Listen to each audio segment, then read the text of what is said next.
Suozzi wins in New York's 4th District. He ended up winning more or less with the same percentage difference as Joe Biden had back in the 2020 election.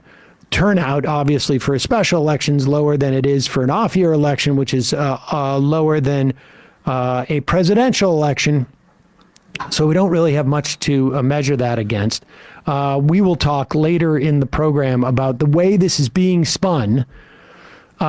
Yesterday, I think we mentioned you're not going to like the spin if he loses, and you're not going to like the spin if he wins. But a couple of points to keep in mind. This is a very idiosyncratic district.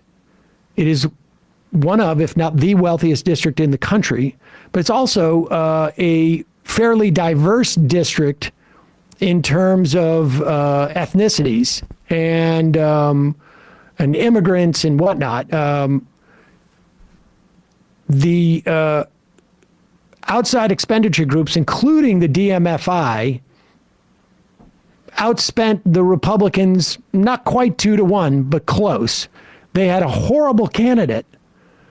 Suozzi obviously also was a well-known name. He had been a congressman there, except for the 2 years of, well, less than 2 years of George Santos. And he never got defeated either. He essentially quit to run for governor.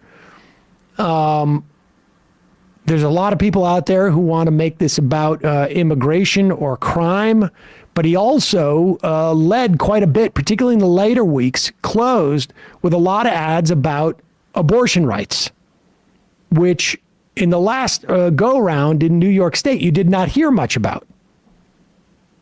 So the spin from this is going to be all over the place. But the bottom line is the Democrats pick up one more in the House. And, you know, this for establishment Democrats, it will provide them with the argument of you need to have somebody who's fairly conservative in these purple districts if you really want to win. That's what constitutes a good quality candidate. I would also argue that if the Democrats are prepared to outspend the Republicans near 2-1 in every House seat that is a swing seat, I think Democrats are going to do quite well. There is some indication, too, though, that people were sick of how feckless the Republicans have become. So I don't know what kind of data we'll have coming out of this, hard data, but a lot of it's going to be spin. But here is Tom Suozzi at his election party and part of his victory speech. Let's send a message to our friends running the Congress these days. Stop running around for Trump and start running the country.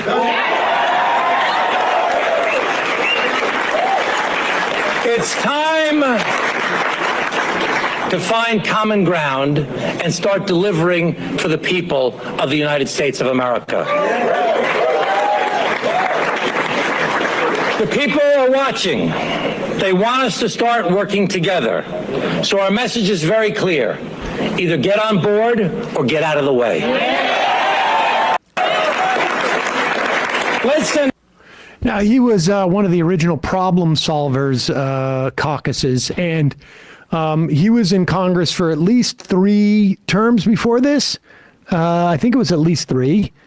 And I would suggest that it didn't work, the whole problem solver caucus, just FYI. Yeah. And so the idea that there is a, you know, and again, I'm looking over at the Common Ground right now, and there's a shirtless guy with a Viking hat on, exactly, yelling about January 6th on exactly. top of it. The bottom line is that, you know, I understand the expediency of pretending that Donald Trump is the problem with the Republican Party. But Donald Trump is, again, I repeat, a symptom of the problem of the Republican Party. And it may be, you know, make for some good campaign pablum. And in the, whatever it is, 15 seats that are competitive in the entire country, if you need to say that, all well and good. but it ain't going to do you any good to say that in the rest of the congressional districts that you're running in. Meanwhile, we should also just say that as Suozzi was starting his speech, some heroes from the Long Island DSA got up and just as I think he took the stage, they basically protested the support that Suozzi undoubtedly will give for the ongoing genocide in Gaza. And so here they jumped on stage. It's pretty good.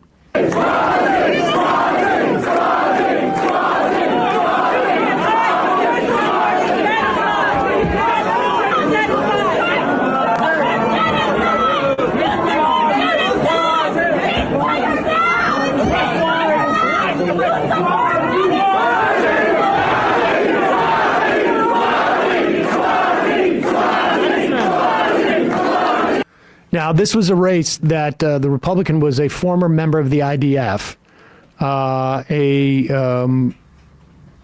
an Ethiopian Jew who was airlift. I imagine this was in the 1980s airlift, and she had served in the IDF. Obviously a staunch supporter of Israel. Suozzi also a staunch supporter of Israel, receiving millions of dollars from the AIPAC-affiliated DMFI. So that's who,